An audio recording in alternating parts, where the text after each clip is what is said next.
Nous avons reçu l'invitation du médiateur de la République pour être ici à notre séance. Il est question d'échanger par rapport à tout ce qu'il faut faire pour que la paix puisse revenir dans notre pays en vue des élections législatives apaisées. Nous avons loué la démarche du médiateur de la République qui, il faut le souligner au passage, est le médiateur de la République, mais entre autres, le chef de l'État peut lui confier des missions spécifiques. Et c'est dans ce cadre-là surtout, qu'il nous a fait appel.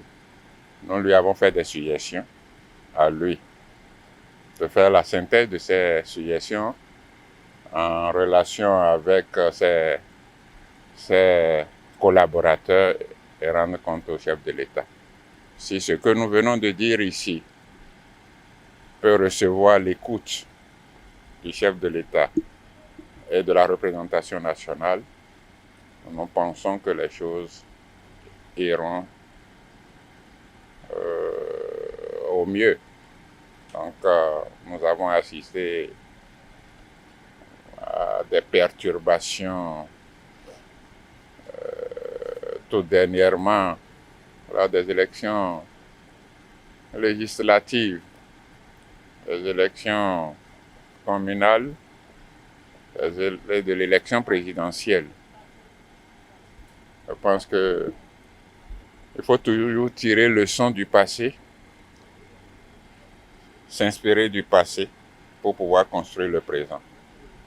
Nous avons vécu ces situations douloureuses et je pense qu'il faut accompagner l'initiative. Nous sommes, en ce qui nous concerne, nous sommes disposés. Et nous sommes disposés à accompagner le mouvement si nos doléances sont prises en compte. Est-ce qu'on pourrait connaître quelques points et est-ce que vous faites de vos doléances un absolu pour la participation aux législatives de 2023?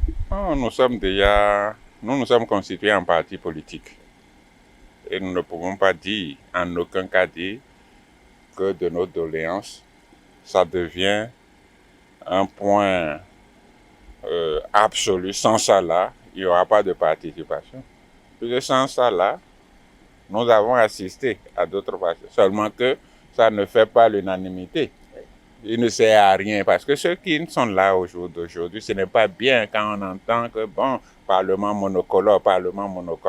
C'est monocolore, la faute est à qui? La faute est à qui?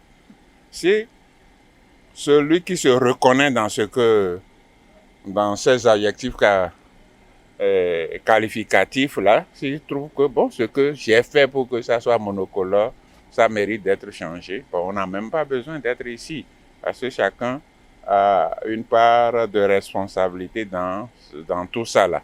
Donc, si ça peut être corrigé, ce serait une bonne chose.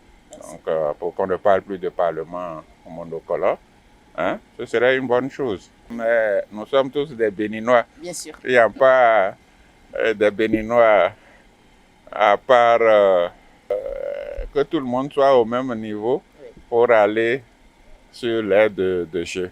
S'il y a des gens qui sont les privilégiés de la République et que d'autres ne sont pas des privilégiés, ça peut donner lieu à des interprétations. Vous savez, quand il y a l'action, il y a la réaction. Nous avons un président de la République qui est le président de nous tous. Et nous lui devons respect. Il est le président de tous les Béninois. Il n'est pas le président de deux entités. Il est le président des 15 ou 16 partis politiques que nous avons enregistrés. Donc, si c'est les 15 ou 16 partis enregistrés au Bénin, là, donc il est le président de tout le monde.